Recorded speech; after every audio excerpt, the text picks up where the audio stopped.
আসসালামু আলাইকুম। আজকের ভিডিওটি হচ্ছে যারা ইভেন্ট ম্যানেজমেন্ট, ডেকোরেটর বিজনেস কিংবা কনভেনশন হলে ব্যবসা করেন তাদের জন্য।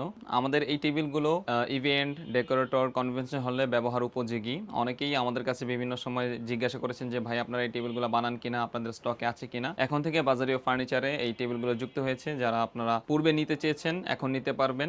আমরা আবারও এই টেবিলটির প্রোডাকশন শুরু করেছি। আমরা আমাদের টেবিলের 18 মিলি গর্জনের প্লাই ব্যবহার করেছি এবং আমাদের ফ্রেমে যেটা ফোল্ডিং হয়, ফোল্ডিং এর ফ্রেমের মধ্যে 1.5 ইঞ্চি বক্স এমএস পাইপ, যার মধ্যে powder coating heat pin colour করা হয়েছে। দীর্ঘদিন ব্যবহার উপযোগী, এতে রং বা মরিচা পড়ার কোনো ভয় নেই, নিশ্চিন্তে দীর্ঘদিন ব্যবহার করতে পারবেন। এই টেবিলটি যদি আপনার কনভেনশন হল কিংবা ইভেন্ট ম্যানেজমেন্টে যুক্ত করেন, সেক্ষেত্রে আপনার ইভেন্ট অথবা কনভেনশন হলের সৌন্দর্য বৃদ্ধি পাবে বহুগুণে। এই প্রোডাক্টটি যাদের প্রয়োজন তারা আমাদের ফেসবুক পেজে নক দেন অথবা স্ক্রিনে থাকা হোয়াটসঅ্যাপ নাম্বারে যোগাযোগ করুন, অথবা আপনি চাইলে আমাদের ফ্যাক্টরিতে সরাসরি এসে ভিজিট করেও সবকিছু দেখে শুনে নিতে পারবেন। যেহেতু আমরা নিজেরাই প্রস্তুতকারক, তাই যে কোনো কালার, যে কোনো সাইজ আপনারা আমাদের কাছ থেকে কাস্টমাইজ করে নিতে পারবেন। এরকম আরো বিভিন্ন নতুন নতুন ইউনিক প্রোডাক্ট আমরা লঞ্চ করে থাকি। আমাদের ইউনিক প্রোডাক্টগুলো লঞ্চ করার পর সেখানে বিশেষ অফার চলে। এই অফারগুলো হাতছাড়া করতে না চাইলে বাজারেও ফার্নিচারের সাথে যুক্ত হয়ে থাকুন। সবার জন্য শুভকামনা রইল। ভালো থাকবেন। আল্লাহ হাফেজ।